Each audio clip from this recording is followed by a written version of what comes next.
Hello friends, welcome to Royce kitchen. இன்றைக்கி நம்ம white gravy mutton உருண்டை குழம்பு எப்படி பண்ணுறதுன்னு பார்க்கலாம் வாங்க. அதுக்கு நான் ஒரு 1/4 கிலோ போல் மட்டன் எடுத்திருக்கேன். ஃப்ரெண்ட்ஸ், 2 கிளாஸ் தண்ணி ஆட் பண்ணிக்கணும். இது மட்டன் உருண்டை செய்கிறதுக்கு உண்டான நம்ம மசாலா ரெடி பண்ணுறோம். இது மட்டன் உருண்டை செய்கிறதுக்கான மசாலா என்னென்ன இன்க்ரீடியன்ட்னால், மட்டன் ஒரு 1/4 கிலோ எடுத்திருக்கேன். 2 டீஸ்பூன் மிளகாத்தூள், 1 டீஸ்பூன் தனியாத்தூள் ஆட் பண்ணியிருக்கேன்.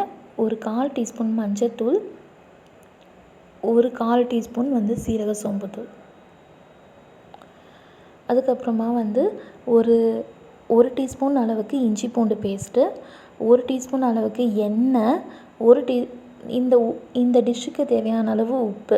இந்த டிஷ்ஷுனால் இந்த மட்டன் உருண்டை செய்கிறதுக்கு தேவையான உப்பு மட்டும் ஆட் பண்ணிக்கணும். ஆட் பண்ணிட்ட பிறகு ஒரு பட்டை, லவங்க ஆட் பண்ணிவிட்டு இதை அப்படியே நம்ம அடுப்பில் வச்சுட்டு இது நல்லா இந்த தண்ணி எல்லாமே வற்றணும். இந்த மசாலாலாம் ஒன்று சேர தண்ணி வற்றி வரும். அந்த தண்ணி வற்றின பிறகு மட்டன் நல்லா ட்ரை ஆகிடும். ட்ரை ஆன பிறகு நம்ம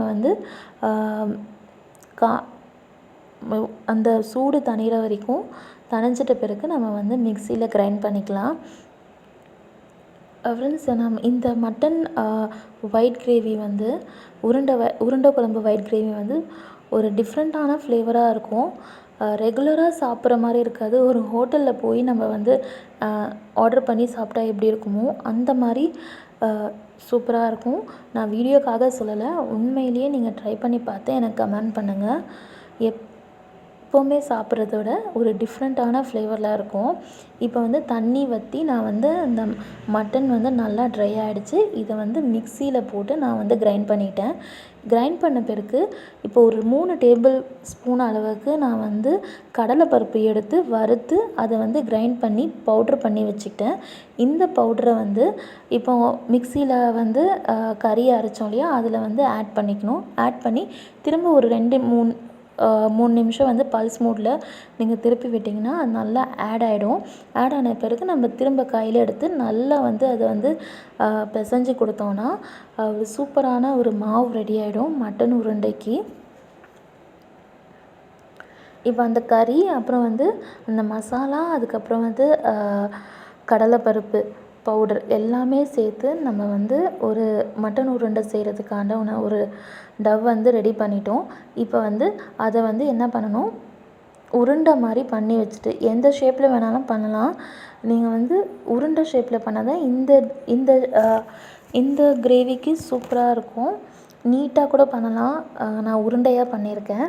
இப்போ இந்த கிரேவி செய்கிறதுக்கு ஒரு 3 வெங்காயம் போல் எடுத்திருக்கேன்.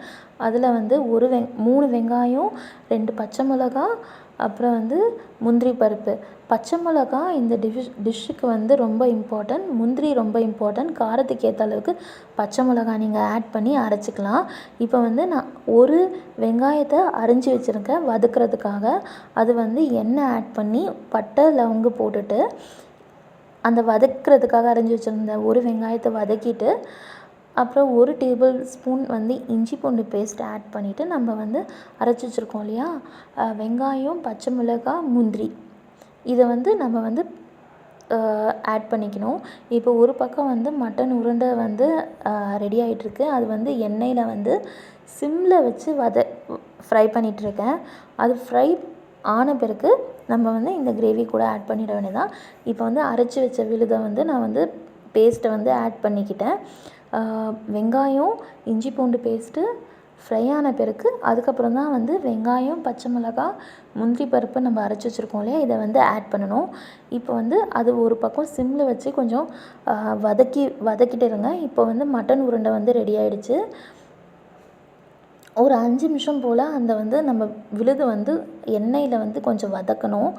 அதுக்கப்புறமா ஒரு 2 ஸ்பூன் நான் தயிர் எடுத்திருக்கேன். இது வீட்டில் இருந்த தயிர், கொஞ்சம் ஃப்ரிட்ஜில் வச்சு கட்டி ஆகிடுச்சு. அதனால் டீஸ்பூன் வச்சு கலக்கிட்டுருக்கேன். கலக்கிட்ட பிறகு ஒரு 3 இல்லை ஒரு கைப்பிடி அளவுக்கு வந்து கொத்தமல்லி தழை எடுத்துக்கணும். இந்த கொத்தமல்லி தழை வந்து இந்த டிஷ்ஷுக்கு ரொம்ப ரொம்ப சூப்பரான ஃப்ளேவர் கொடுக்கும். இப்போ வந்து நான் கொத்தமல்லி தழை எடுத்திருக்கேன். அதுக்கப்புறம் கஸ்தூரி மேத்தி வந்து இந்த டிஷ்க்கு ஆப்ஷனல் தான். இது ஒரு மணத்துக்காக சேர்த்துக்குது. டேஸ்ட் வைஸும் ஒரு ஆடட் ஃப்ளேவர் கொடுக்கும் இது. இப்போ பாருங்கள், நம்ம எல்லாமே ஆட் பண்ணிவிட்டு நல்லா வந்து அதை வந்து நான் கலக்கி வச்ச பிறகு இப்போ வந்து நம்ம வந்து இஞ்சி பூண்டு பேஸ்ட் போட்டு வெங்காயம் பேஸ்ட் போட்டு வதக்கிட்டுருக்கோம் இல்லையா, அந்த இதில் வந்து நம்ம வந்து இந்த தயிர், கொத்தமல்லி தழை, அப்புறம் வந்து கஸ்தூரி மேத்தி போட்டு ஆட் பண்ணிக்கணும். ஆட் பண்ண பிறகு நம்ம ஒரு கிளாஸ் தண்ணி அப்புறம் இந்த மட்டன் உருண்டை எடுத்து நம்ம போட்டோன்னா நம்மளோட வேலையே முடிஞ்சிருச்சு. பாருங்கள், தயிர் ஆட் பண்ணியாச்சு. அதுக்கப்புறமா வந்து மட்டன் உருண்டையும் நான் ஆட் பண்ணிக்கிறேன். ஆட் பண்ண பிறகு ஒரு கிளாஸ் தண்ணி வந்து ஆட் பண்ணிக்கிறேன். ஆட் பண்ணிவிட்டு ஒரு 4 விசில் வச்சு எடுத்தால் போதும். சூப்பராக நம்மளோட ஒயிட் கிரேவி மட்டன் உருண்டை குழம்பு ரெடி ஆகிடுச்சு. ஃப்ரெண்ட்ஸ், இந்த ஃப்ளேவர் வந்து ஒரு டிஃப்ரெண்ட்டாக இருக்கும். கண்டிப்பாக ட்ரை பண்ணி பார்த்து எனக்கு கமெண்ட் பண்ணுங்கள். இப்போ வந்து இதுக்கு தேவையான அளவுக்கு நான் இந்த கிரேவிக்கு தேவையான அளவுக்கு உப்பு போட்டுக்கிறேன். ஏற்கனவே நம்ம மட்டன் உருண்டைக்கு உப்பு போட்டிருக்கோம். இப்போ இந்த கிரேவிக்கு தேவையான அளவுக்கு உப்பு போட்டு குக்கரை வந்து மூடி வச்சு ஒரு 4 விசில் போல் எடுத்தோன்னா சூப்பராக அந்த உருண்டை, அதுக்கப்புறம் வந்து கிரேவி எல்லாம் சூப்பராக ரெடி ஆகிருக்கும். இப்போ அந்த உருண்டை எடுத்து நம்ம கிரேவியோடு நம்ம தொட்டு சாப்பிடும் போது சூப்பராக இருக்கும். இது ஒரு கூட்டு மாதிரியே இருக்கும். பாருங்கள்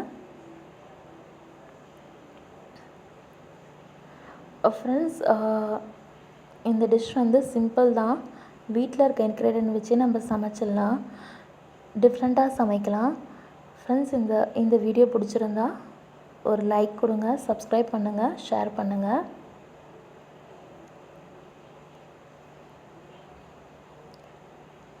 ஓகே ஃப்ரெண்ட்ஸ், தேங்க்ஸ் ஃபார் வாட்சிங்.